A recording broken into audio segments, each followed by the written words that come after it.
Hi, and welcome to the Healer's Connection. I'm Dr. Michelle Petacola, founder of Secrets of Life and Death. Founder of Secrets of Life and Death and Second Chance Secrets, and of course, the Healer's Connection, which is an opportunity for you to be introduced to different types of healers from all over the country, maybe even all over the world. We'll see how that goes. And it is an opportunity also for you to share some of your experience too. If somebody on the show has a question that you have an answer or an experience with, you're welcome to share also. I also want to talk to you about a YouTube channel or YouTube playlist that I have called The Great Human Adventure or Your Great Human Adventure. And it's a series of short videos that is about 4 superpowers that enable you to have a better life adventure. And I'm going to put the link in the chat, but the best way to find it is to just go to YouTube, Google YouTube and Your Great Human Adventure, and you get a whole bunch of them show up. They're the only thing that shows up, but I have a tiny URL. Okay, this is kind of cool. You can remember this even if you're not seeing the chat. And it's tinyurl.com/YGHAV, which is Your Great Human Adventure, all the first letters of each of the words. What I want to do now is to introduce our guest for tonight. Thank you, Carolyn, for joining us. I'm so glad to see you. Hi, Carolyn. Yeah, so Kimi Avary is somebody I've known for many, many years, and she helps singles and couples learn how to communicate with their partners in a way that works. She is the author of the upcoming book, Relationship Navigation. It Takes More Than Love, that has been personally endorsed by Dr. John Gray of the Mars-Venus series. She holds a master's in counseling psychology and a bachelor's in family studies and human development. She's a certified relationship coach, a PAX, Partnership, Adoration, and Ecstasy, program licensed partner and coach, and an NLP, that's Neuro-Linguistic Programming, master practitioner and trainer. An international speaker, Kimi has shared the stage with thought leader Marianne Williamson and Carolyn Miss.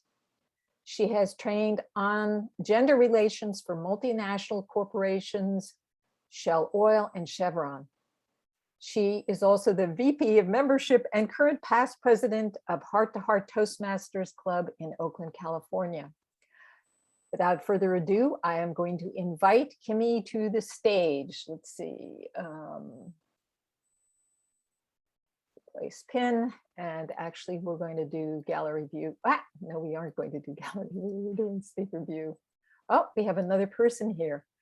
Kimi, while I'm trying to figure out how to co-spotlight myself, spotlight, remove pins, and where are you, Kimi? I got to spotlight you. Hold on. You'd think I would get this. I guess I need somebody to add spotlight. There we go now. Hey, how's that? All right, we're Wonderful. Good now.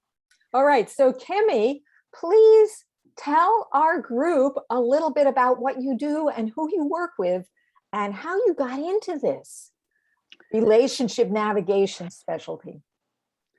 So I became a relationship navigation specialist in 2006. And that was after over 10 years of studying and teaching and working with clients doing neuro-linguistic programming to help them have better lives. And in 2004, I took a course called Celebrating Men, Satisfying Women. And I'd always wanted to get married, have a family.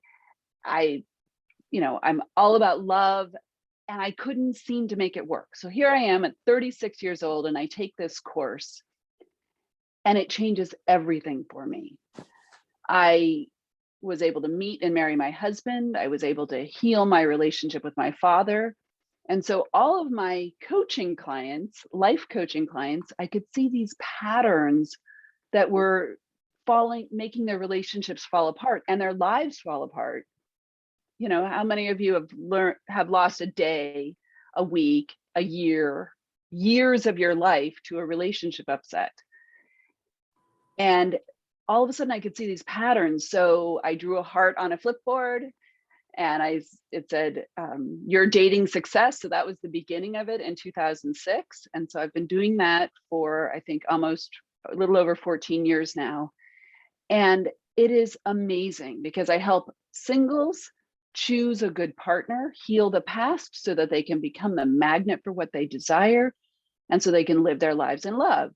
I help couples who are struggling in their relationships clean up their side of the street, because we all have our sides of the street. It's never just our partner's fault for whatever goes wrong.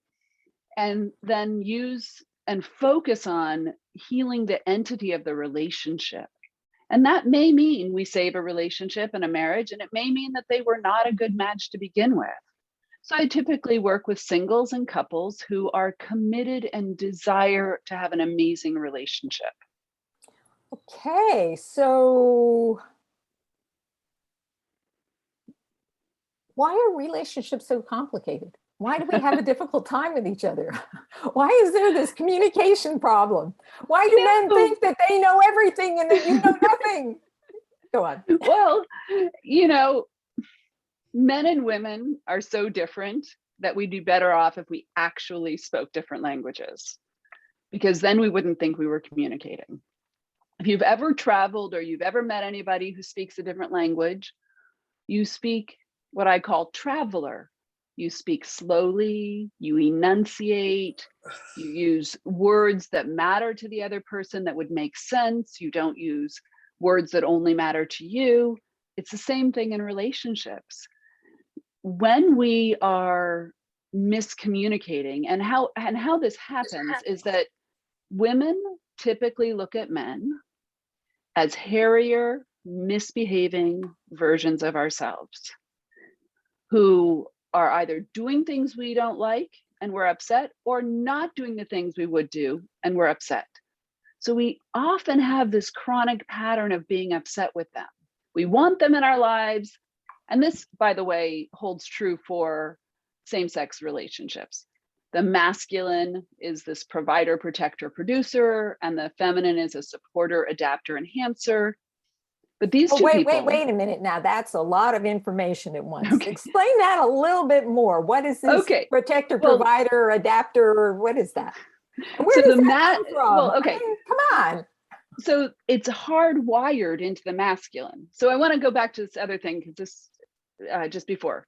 So the masculine tends to look at women as smaller, emotionally indulgent versions of themselves who can't get to the point to save their lives.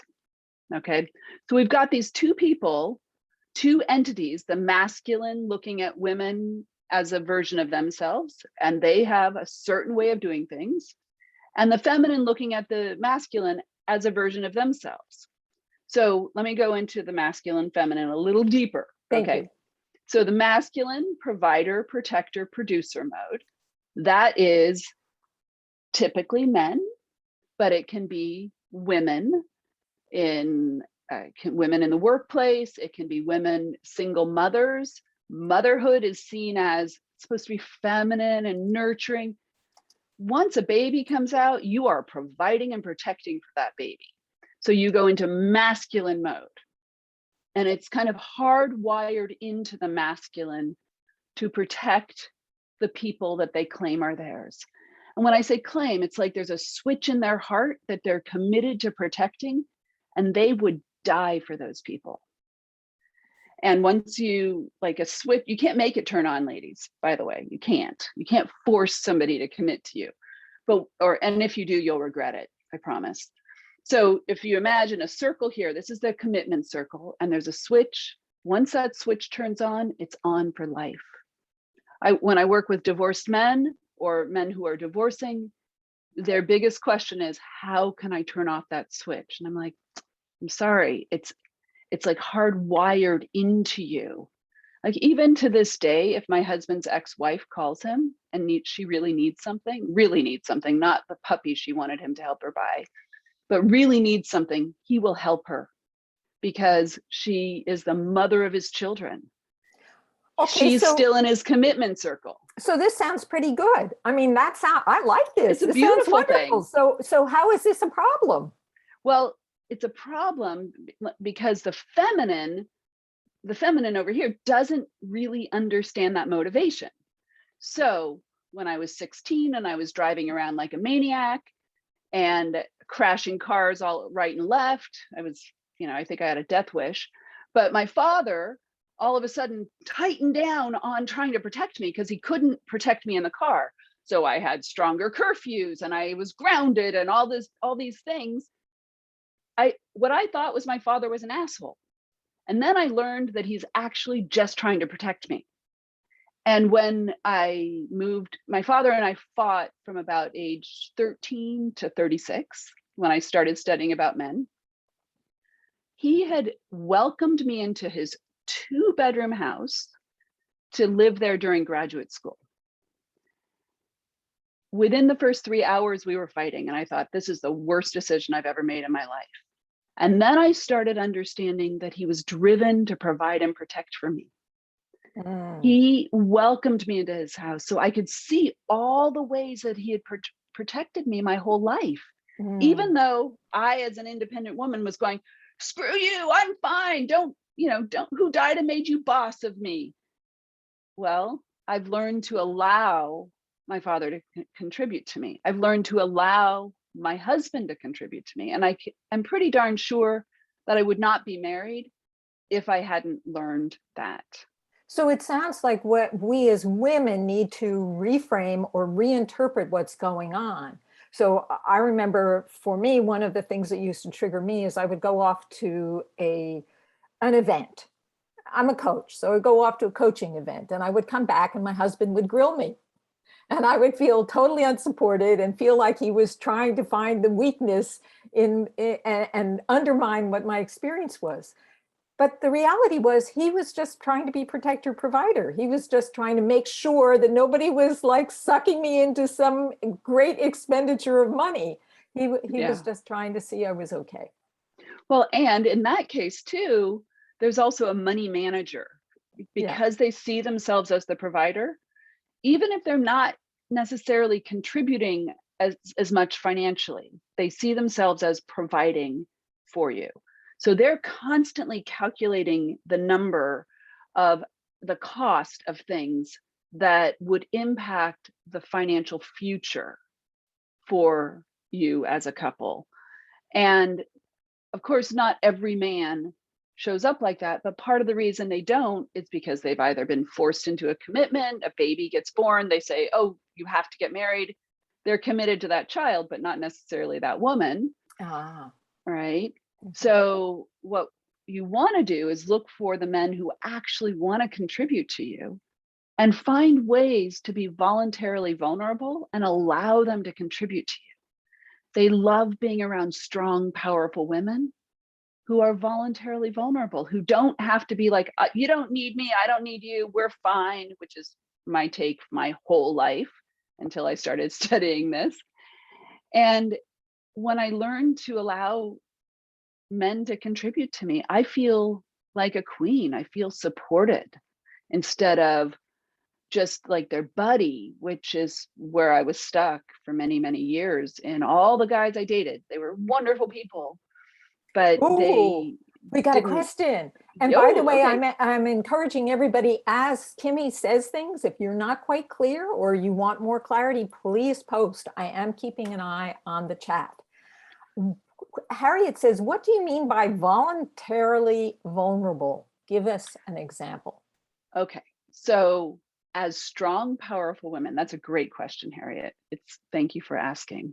As strong, powerful women, we often feel like it's not okay to have a need. It's not okay to be needy. We don't want to be seen like that. So we need to look for ways that a man can contribute to us because they actually won't stick around if they're not needed. So when I say voluntarily vulnerable, it means it's a choice.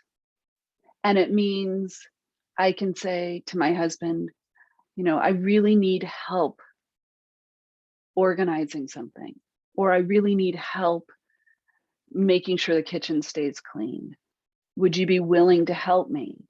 Instead of feeling like I have to take it all on my shoulders and all on myself, and then I'm cranky and pissed off because I'm doing all the work. Giving quality information, and I teach women how to have a needs conversation that works, and allowing somebody into your world instead of feeling like you have to be this impenetrable fortress. And a lot of us have, you know, if we were born somewhere in the 60s and 70s, we were conditioned to be strong, powerful women and not need a man, which breaks up relationships because they won't stick around if they're not needed. That's a really, really good point. So does let's that answer your question? It No, does. I appreciate that explanation because I am an independent person. There are certain things in the tech world and in some other ways that I will call on a man for his expertise, but I don't feel that I'm needy. I'm inviting him to support me in something that I can't do myself. That is beautiful. So you have found a way to be a strong, powerful woman who is voluntarily vulnerable. I love that. Love it.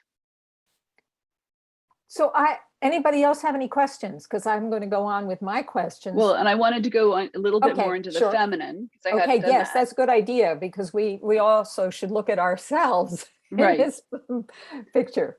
So the feminine is the supporter, adapter, enhancer.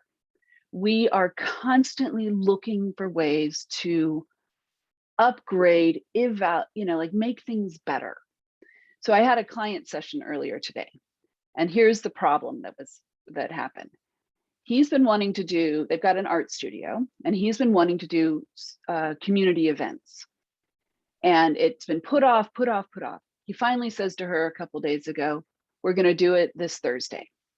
I've invited people. She goes, oh my gosh, how many people? And he says, lists off more than 6 people. And she goes, we only have 6 chairs. And he took that as a criticism, where she was really trying to support the event so that it would work. And in her mind, it's like, how can we refine it and make it perfect? But it didn't come off to him like that. He heard it as devil's advocate, and he sees himself as, when she's doing something, go for it, you've got this, you're awesome. And that's his style of motivation. And if somebody feels like they're tearing things apart, it was really upsetting to him. So she wanted to support him. And I said, okay, so here's what you do. You think those thoughts in your head, and you say to him, I have a couple of things that we need to get in order to make this event go well. That would have been like, he's like, oh my God, that would have been amazing. Now, men also create plans. So there's the first part of the plan that's all planning and it's fun and we're talking, it's so juicy. And then the plan gets set, but we don't know that because they don't say the plan is set. So then we say, oh, what if we put purple flowers in the house? And they go, no, we can't do that. And you're like, who died and made you boss? And all of a sudden our relationship feels broken. The plan has been like, this is what I can be accountable for. I know I can do this. So anything extra feels like you're thwarting the plan. So here's what we need to do as women is say, when we start to get that pushback, oh, is there a plan? Would you be willing to tell me about the plan? Because the plan is words that they use, right? Would you be willing to tell me? Yes, blah, blah, blah, blah, blah. And then you say, I see a way of contributing to this to make it really go well. And because that's the supporter in us. We like to do that. And there's not an enough switch in our brain. So what happens is we keep trying to refine and evolve. It's one reason we don't get articles written or blogs done, or, we don't do things because we're trying to be perfect. And one of my male coaches, Eric Lofholm, will say, done is better than perfect, because then you have a baseline to work with.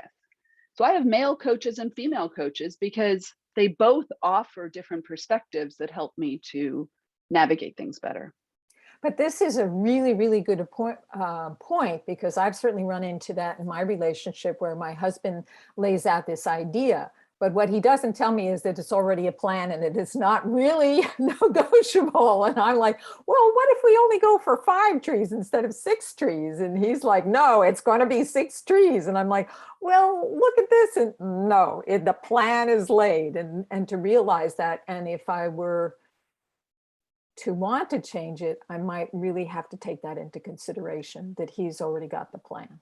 Well, right. And so if you know there's a plan, so my husband's was laying hardwood floor, and he was going into a room that did not have a wall to line up against. So from when I walked in the house, I could see the floor curving, but he was down hammering away and he didn't see it curving.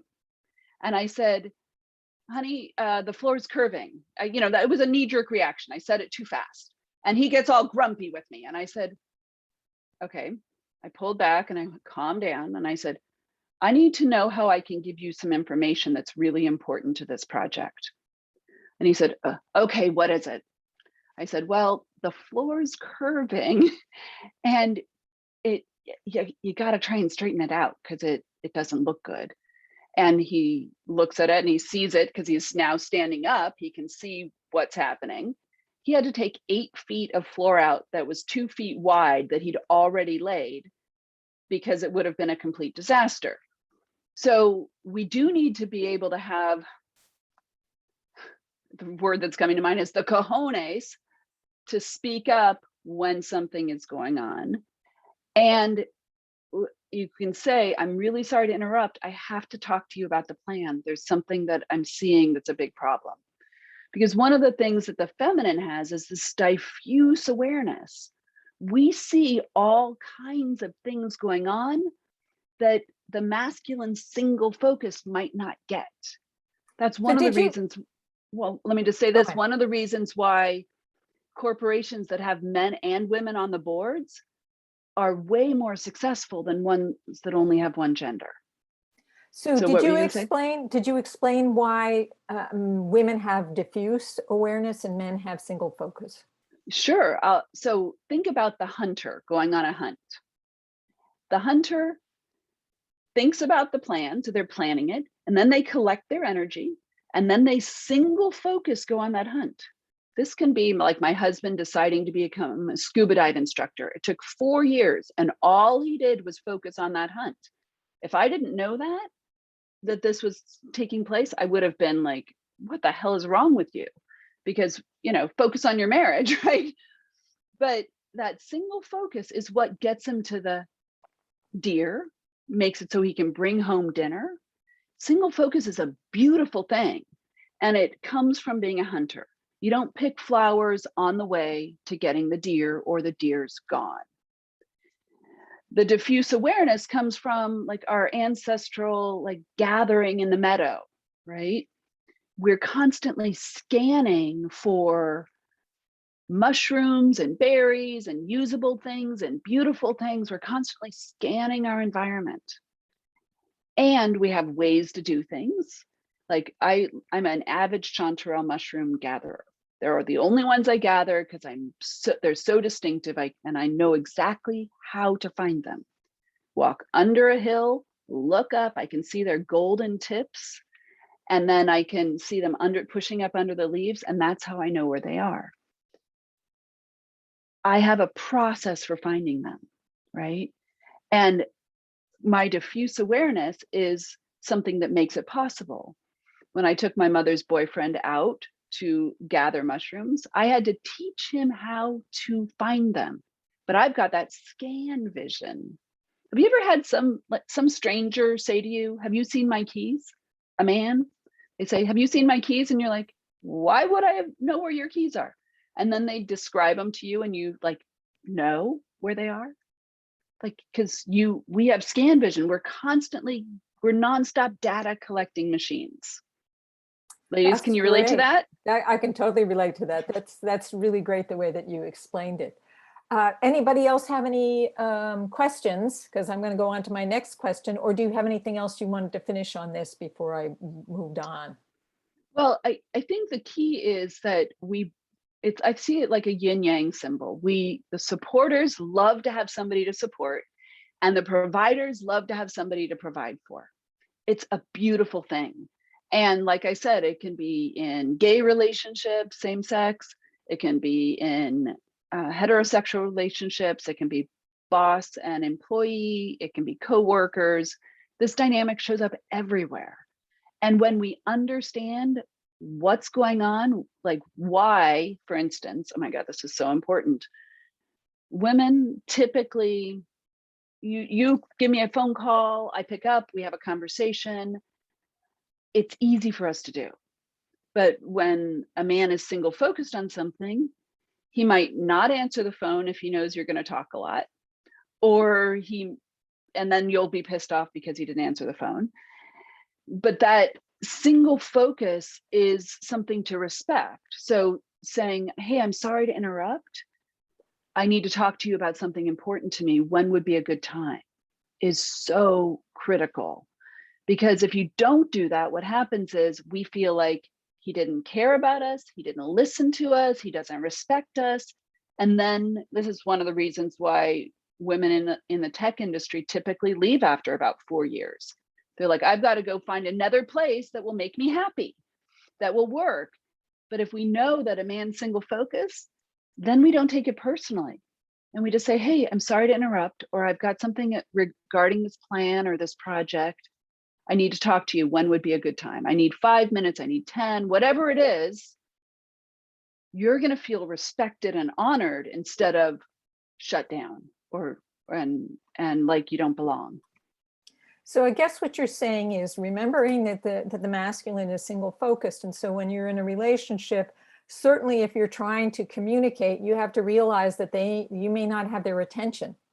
You think you do, you're just spouting out whatever, and you're walking through the house and you're saying stuff and they're not getting it. And so you actually have to make sure that you have their attention before you start to speak to them. Is that correct? Absolutely. And if you don't do that, what will happen is you just feel like they're not listening to you. They don't care about you. And that's not the truth. They wouldn't be with you if they didn't think you were pretty amazing. Nobody gets together with somebody they think is a creep, right? So they want to make you happy.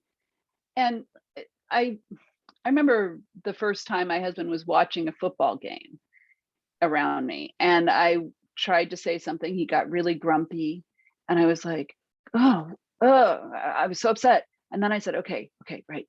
Remember what I teach, right? He's single focused. I talked myself off the ledge, which is what I help my women clients do. Talk yourself off the ledge, look at the reality. Oh, he's single focused. And then I waited until after the game to have a conversation that I needed to talk to him about. Now, if it was super important, I could have said, hey, can you pause the game? We really need to talk right now. This is going on. Now, what are some of the things that men need to know about women to help them have communications with women?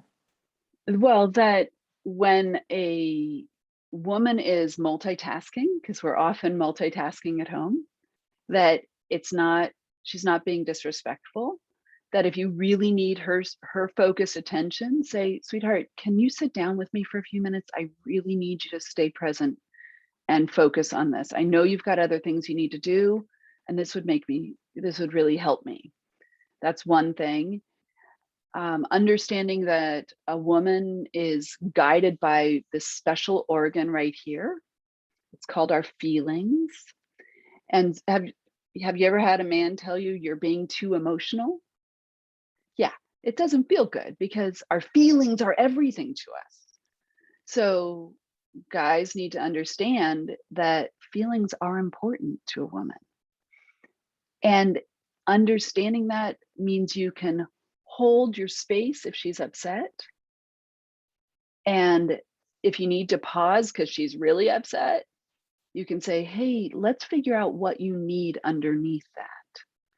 Because typically we don't get upset until there's something that we need hasn't been met for a long time. We've been trying to say it over and over and over again, the way a woman would understand it. We'll be critical and say, or, a female friend calls and we're upset with her. So we say, that's really upsetting to me. And it hurt my feelings and this and that, right? And if we do that with a man, all he hears is the criticism and he backs away. So we've said it over and over and over again. And then we're irate, have lost it. I mean, you can be the most spiritual woman in the world and you likely have lost it at some point, unless you live in a convent. And then there are no men. And there are no men, right? But that emotional, it's a sign that there's something that you need underneath it. So we want to help you get clear on that so that you can deliver what you need in a way that works. So I want to open it again for questions because we're at the bottom of the hour, and it would be lovely if you actually wanted me to put it in gallery view. I don't want to out anybody but this is your opportunity for asking relationship questions. Anything that you've run into that has troubled you, Kimi is here to answer your questions. So absolutely. So feel free to raise your hand or put a comment in the chat. Harriet's hand is up. Okay, Harriet, do you want to just go ahead and say your question? Yeah, this is a bit of history. I was dating or starting to date someone in college, and I went to his dorm and I waited around for a while. He wasn't ready. So I just left and went to the event. And at that time you had a phone booth. So I called and I said I was already there, and oh, well. And he says, if I'm going to be the man in this relationship, you can't be doing that. Okay. So we have talked off and on, and, for X number of years. And, I think that I'm open to renewing a relationship as mature adults. And so we're a ram and a bull, so very strong, but I'm wanting to be myself and allowing him. So what you've been saying is very important in terms of this supporter, adapter, enhancer versus the provider, contributor, single focus. Great lessons. That's my comment. I really don't have a question, but I'm really thinking about, okay, this is how many years later? Both of us have matured. Absolutely. And both of us are single parents of men. Right. So I love looking at a situation like your college experience, right?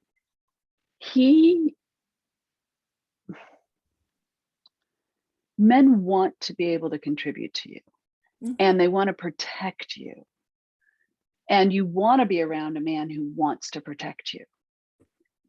So that's one place where if a man is inspired to be the one who walks you down the street with his hand on your back, or open the doors for you, or do things like that, your receiving that well will go well. Right. And I'm guessing, like, how old is he? He's probably 69 or 70. I'm 72. Okay. So he's what I would call a king or an elder. So we both are. Yeah. Yeah. So he knows what he wants to contribute and knows what he doesn't want to contribute. And I think he knows what he can contribute. Right. Absolutely. Because he's retired with far more finances than I have. Yeah. So he knows what he can contribute and knows what he wants to contribute. And that's really important for you to consider. You've got to know what your needs and requirements are. The requirements are the things that absolutely must be there, or you will never be happy. You Right. will fight over those things over and over and over again. I've got a couple who I know, well, they're not a couple anymore, but he is kind of stingy because he's on a budget. And like she that. really needed to feel like she was taken care of. And they're dear friends now, but they can't make a relationship work because it's a deal breaker for her. She needs to know that the man in her life will be able to protect her financially and be her safety, be her rock. So those requirements, you've got to identify those. Okay. Make sure that he meets all of those. And it's like, if they're not matched with what he wants to provide and what you want to receive, then you're going to be like this, or clashing. And if he wants to provide the things that you want to receive, then it's like this. Okay. And it is a beautiful thing. Like, one of my best friends married somebody who wanted to, he was 20 years older, wanted to give her exactly what she wanted to receive. And it's like two peas in a pod. It's beautiful, but it can also be a disaster. No, it's very helpful. Thank you. Great. Anybody else out there got some questions on relationships and certain things that have come up that you would like to get some clarity on? I see, Carolyn, that you're showing your picture. Maybe, Yeah. Oh, Ellen. Ellen's got a question. Ellen, go ahead. It's more of an observation than a question. Mhm. My husband and I butt heads a lot, and I just consider it as part of our astrology. We're just both very stubborn, obstinate people. And I think, based on listening to you, another aspect of it is I'm a very masculine person. I can stay very focused, much more than scanning the room. In fact, people will say, "Did you see such and such?" And I'll say, "No." "Well, it was right there." "Well, that's because I'm a very focused person." I think that may have gotten in our way a couple times with competing power. Yeah. Yeah. And Ellen, I don't know what age you are, but here's one of the things that happens biologically for men and women. Around age 50, women tend to be able to focus more because our estrogen drops and we're single focused more. Men, their corpus callosum gets broader so they can start multitasking. One of my trainers said to me, or was describing, how stunned she was the first time she used to put things by the bottom of the stairs to take up when she went upstairs. And her husband, who is 20 years older, she watched him reach down and grab those things and take them upstairs. She's like, "Oh my God, it's happening." Like, he's actually got that diffuse awareness that's developing, right? So that shift, and Ellen, a lot of times, I mean, like I said, men can be in more feminine, women can be more masculine. There's no right or wrong here, right? And women tend to be more flexible in terms of being in masculine or feminine mode. We can, like, have you ever been in your house and nobody's there and you can kind of unwind your energy and you zone out and you like do little projects here and there? Have you ever had that experience? Yep. Yeah. So that's being in feminine. And then the masculine, when we're in masculine mode, we're producing a result. And usually the testosterone in our bodies is less than men's. And so that single focus comes from our adrenal glands. And a lot of women end up getting adrenal burnout or chronic fatigue syndrome because of the constant use of their adrenal glands to make the cortisol and adrenaline to keep going and focus. Now, the feminine, the masculine or men tend to know exactly what their percentages are in terms of masculine, feminine. My stepson, when he was 14, came up to me and he goes, "Kimmy, I think I'm 40% feminine." Well, okay. Like, he knew exactly what his number was. And they're not adaptable typically. So when they're supporting, they are providing support. We just sort of support as a general measure. That makes makes sense. sense? Yeah. Yeah. And it makes sense that you and your husband would clash because you're both in masculine mode. And one of the things that you might want to consider doing is doing things that allow you to kind of be home, be present, and nourish your spirit by, like, do you find that zoning out time or being in the house alone nurtures you? It's hard to tell because the situation has totally changed with my husband, and I'm at the house alone all the time. So Okay. I get more lonely than I do zoning out. Right. Okay. Yeah. Yeah. So sometimes, like, I do bead work, or I do little like sewing projects, and those, I don't even care if I finish the project. It's like I'm just doing something and it's a vacation from the world. And so sometimes that can be really nourishing. Okay, thanks. Yeah. You're Great welcome. question. So Carolyn, did you have a question? You're unmuted. No. No question? Yeah, I'm unmuted. I don't have a question, but I want to say, pardon me, Kimi, your depth and breadth of this information is just remarkable, and it's fascinating. Thank you. Thank you so much. And Carolyn, I know you work with forgiveness a lot. And a lot of what I do with my clients is teach them how to, so I see it as an instinctual response down here, right? And then here's your spiritual response. This is where love or God or spirit, your best self lives. And we can be the most spiritual person in the world and get tripped up in our relationships. But if we understand this dynamic, it becomes easier to forgive and remember love, and then come back to partnership. Nice. Very nice. It's so beautiful seeing you. I haven't seen you in so long. Yeah, it's really I great to see you. know. You look great. Thank you. You should come to one of our heart-to-heart meetings. We've got a Thursday morning one.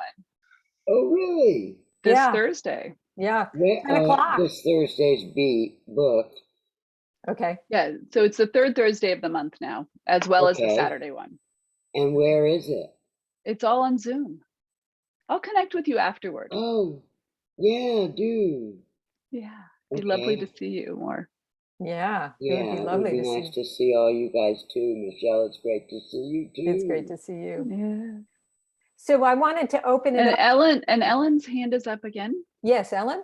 I just wanted to echo what Carolyn said and add to it that, yes, your knowledge is remarkable, but you also know how to put it in layman's terms, so it's very easy to understand. There's been a lot of speakers I've listened to that kind of go over my head at times, but you're spot on. So I just wanted to thank you for that. Thank you so much. And Michelle and I know we've both done tons of speaker training, and being able to practice through Toastmasters regularly, we get to practice speaking as a member. It's pretty awesome because we're like, I don't have scripts anymore. I look at the room and I feel what's there, and I like to know who's in the room, and then I go. So, but thank you. Practice, practice, practice. Very true. Liz, did you have any questions? We're really happy for you to be here. And if you want to just post it in the chat, you can do it, or you can just put your microphone on and ask your question. And it's okay if you don't feel comfortable asking your question, but this is a chance to get Kimi's important information. While we're waiting to see if Liz unmutes, I just want to say, I believe there will be peace in this world when men and women realize what treasures we are to each other. And it's, I am committed, like my biggest vision is and purpose is to support spiritual warriors in living their truth and shining their light to the world. But you can't do that if you're having relationship upsets and losing time in your life. And really I know for myself, when I'm upset with my husband, I literally can't think straight. And doesn't serve, I can't write my book, I can't do the things that I need to do. It's true. You know, I can show up for my clients, which is great. I'm able to, I've got a switch that works for that, but other things, no way. It's like, can't do it. So another question I have for you is, what are some ways that you can maintain the health of your relationship? One thing is that I do with my clients is I have them do a daily connection ritual. And that is, it's like 16 minutes long. And the first part of it is eye gazing. And it's about 2 minutes long. And you're just really breathing in and choosing to remember the little child in your partner, the sweet, loving person. And then after you set a timer and you're eye gazing. And then after that, you're not eye gazing. You're either looking at a candle or looking down at your belly. And you each have about 4 minutes, and you can put it on a timer again, to express yourself about what's working for you, what's not. Like, what are you feeling about your life? What are you feeling? How did the day go? What's on your mind? And each person gets to share that. And then 2 minutes each way of sharing what you appreciate about your partner. And it's like you get a lot of bang for your buck when you take that conscious time. And men typically like to do it because they know that if I give her this, she's happy, she's relaxed. But if he doesn't, then she's kind of waiting for him to say, how was your day? And he's afraid to say it because it's going to spew out and it's going to take a long time. So he doesn't ask it. And then she's upset and then a fight ensues. So that's a downside, right, of not doing it.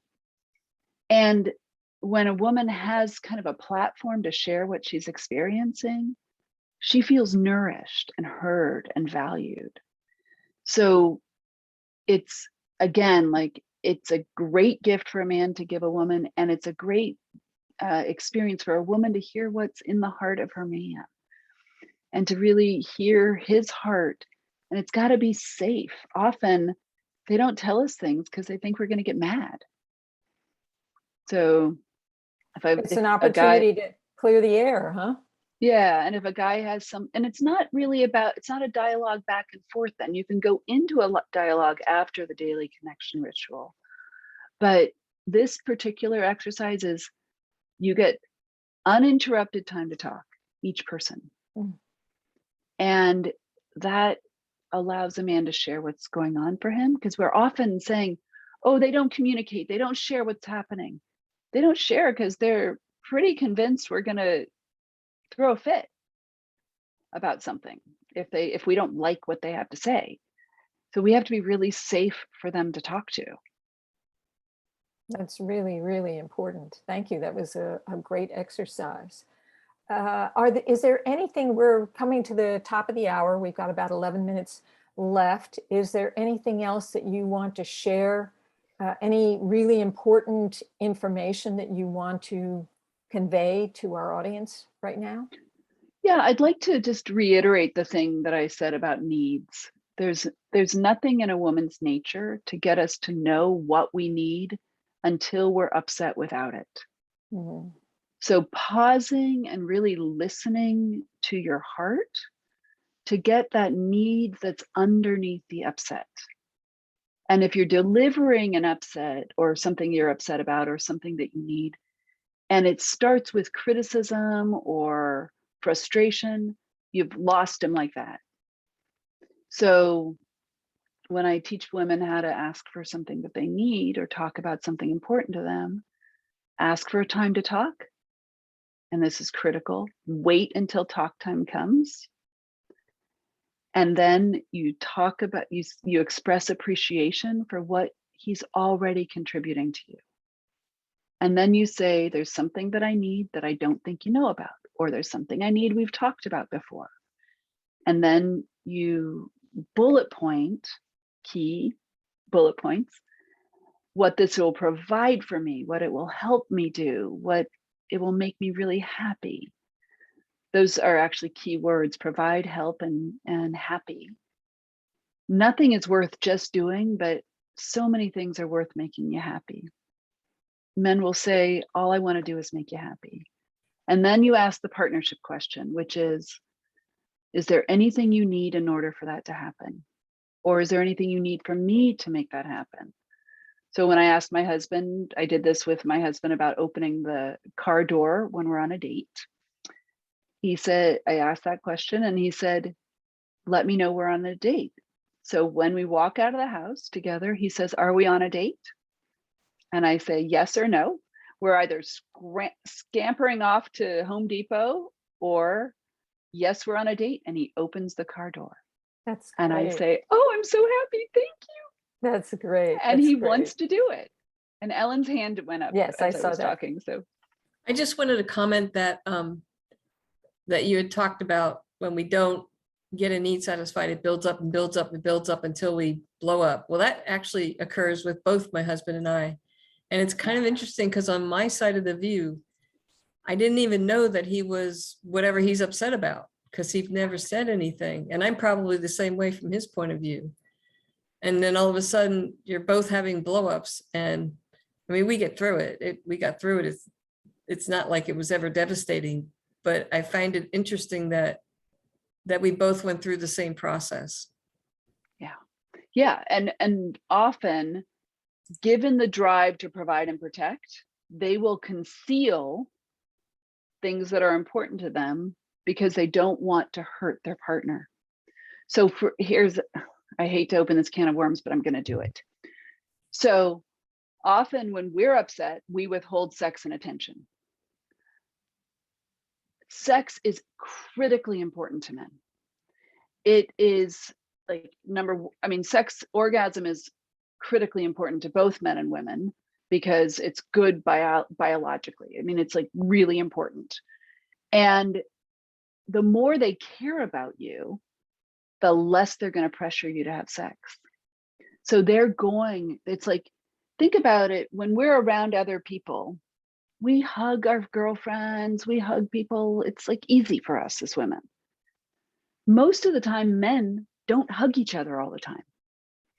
So if we're married to a man and we are his sole place to get love and nurturing from, and we withhold that because we're upset about something, and he's got a need that's not being met, that like it'll fester in him, but he respects you, so he's not going to pressure you. That's kind of a conundrum for him. That's like one place where a man often will have a need that it's not expressed. And there are other things too, but it can escalate inside, and then it is an explosion. Are there signs? Are there ways that we can track that or be proactive? I know when my husband starts being snippy with me, I have to say, oh, honey, is there something that you need that we need to talk about? Because he's not going to say it. And if he's upset, he just goes into his room. And then I think he doesn't care about me.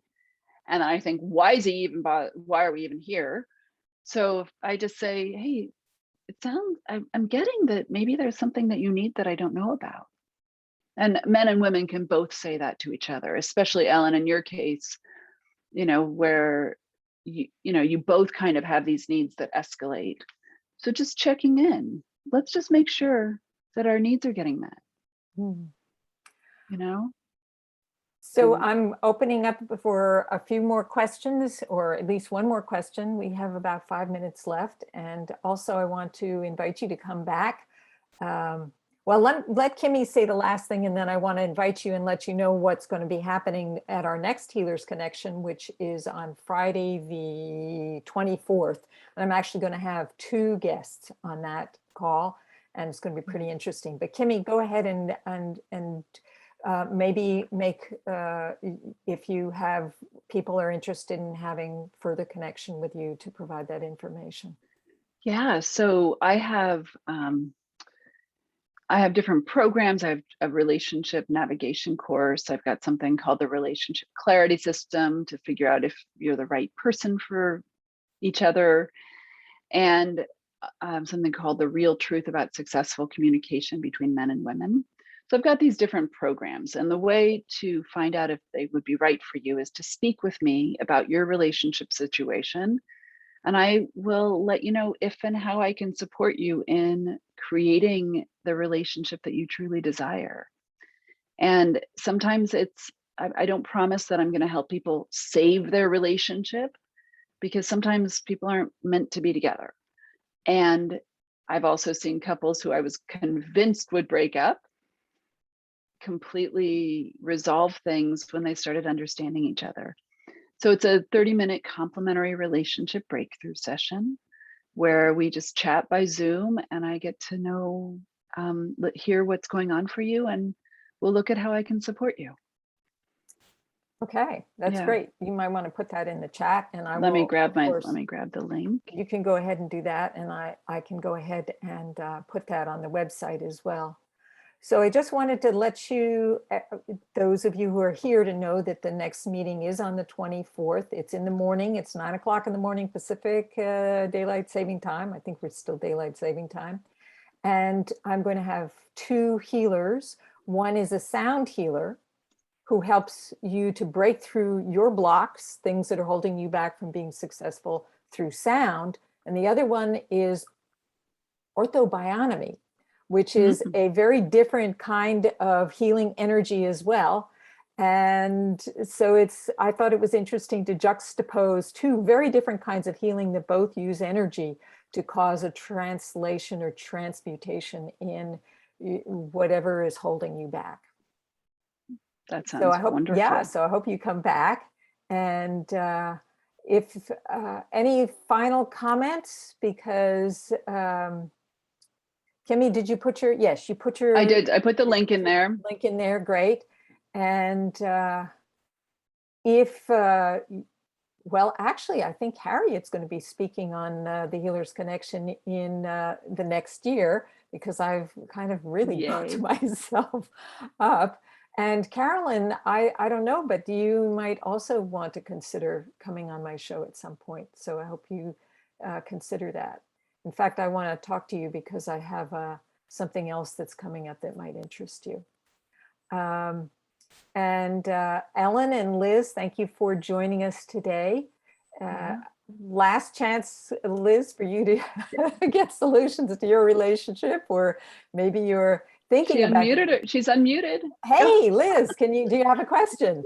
Hi. Well, I don't have any questions at the moment, but I lost connection for a little bit and I had to try to log back in, so I missed a couple minutes. But I just want to thank you. Very emotional.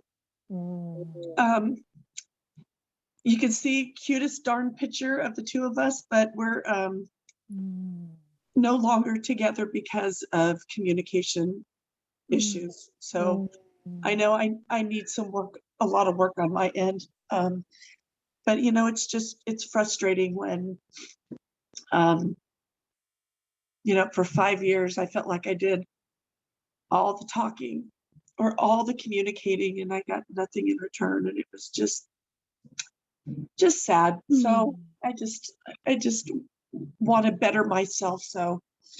Well, I hope you take advantage of Kimi's free offer there and have a conversation with her and see how she might be able to support you. And Liz, thank you for being courageous enough to speak out and for sharing that beautiful picture of you. Oh, thank you. Thank you, ladies, very much. Liz, can you access the chat right now easily? I don't know if I can. Okay, so is there any way that you can give her the information easily? Not really. But Liz, you know what? If you know that I have, and you're going to want to relook at this again, it will be on my website under Healers Connection. It's She found it, it looks like. Oh, great. I did. But if you want to see this recording again, it will be on my YouTube channel, and it will also be on my website in the next day or so. It will be okay. And I will let me just say one thing. Liz, were you 2 married? No, we were engaged. Okay. Yeah. So once a man has made a commitment, if we can work on ourselves and refine how we communicate with them, often they'll want to reconcile. I would hope so. This is still very, very fresh. Yeah. Just a couple weeks in, and when he shut the door, he shut the door with very little explanation. Mhm. So I've got a lot of questions that I can't get answered. Yeah. So Yeah. it's tough. I mean, I would love that, but I think it would take a lot of work, and I know I'd be willing to do it. I just don't know if he would be. But Yeah. I'm just heartbroken. Yeah. I hear you. So please, if you want to speak with me, let's have a private conversation Okay, and look at what we can do. I would love that. Thank you. You're welcome. Thank you so much. All right, you guys, Yeah. it was a great call, and thank you, Kimi, so much for joining me on this Healers Connection, and look forward to connecting with all of the rest of you in future calls. And have a great evening and be brilliant. Bye for now. You too. Bye-bye. Thank you, you too. Thank you, everybody. Thank you, Michelle, for having me. You're so welcome, Kimi. Bye. Take care. Bye-bye. Bye.